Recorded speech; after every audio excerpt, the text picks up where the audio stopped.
টঙ্গীর তুরাগতে বিশ্ব ইজতেমার ময়দানে মুসল্লিদের সম্মেলন। কেউ এসেছেন প্রথমবার।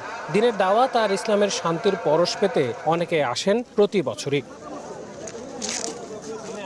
১৬০ একর মাঠের বিশাল এই জমায়েতে সবারই আশা মহান আল্লাহ তাআলার নৈকট্য লাভ, বিশ্বের প্রতিটি কোনায় কোনায় পৌঁছে দেয়া মহান রবের শান্তির বাণী।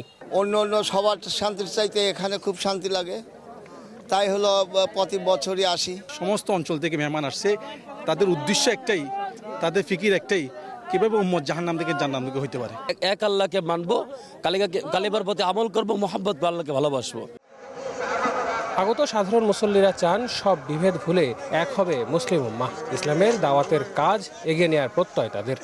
এই দাওয়াতের কাজের জন্য আল্লাহ রাব্বুল দুনিয়াতে পাঠায় সমস্ত মানুষকে, আর এই দাওয়াতের কাজের সঙ্গে যারা লাগি থাকবে তাদেরকে আল্লাহ দুনিয়াতেও ইজ্জতের সাথে পালবে, মৃত্যুর পরে তাদেরকে সুসংবাদ দিয়ে দিয়েছে আল্লাহ। দুজনেই ভালো কাজ করছে, কেউ খারাপ করছে, সবই আল্লাহর হুকুম মানছে, নবীর তরিকা চলছে। জামাত তো গিয়ে কিনু ভালো কথা কিনু কয় না, খালি আল্লাহ রাসূলের নামাজ রোজার কথা বলে।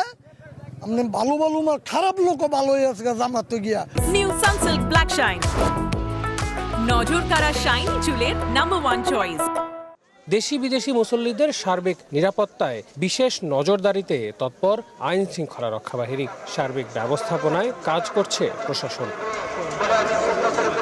রোববার মাওলানা ইউসুফ বিন সাদের পরিচালনায় হিদায়তি বয়ান আর আখেরি মোনাজাতের মধ্য দিয়ে পর্দা নামবে ৫৮তম বিশ্ব ইজতেমার।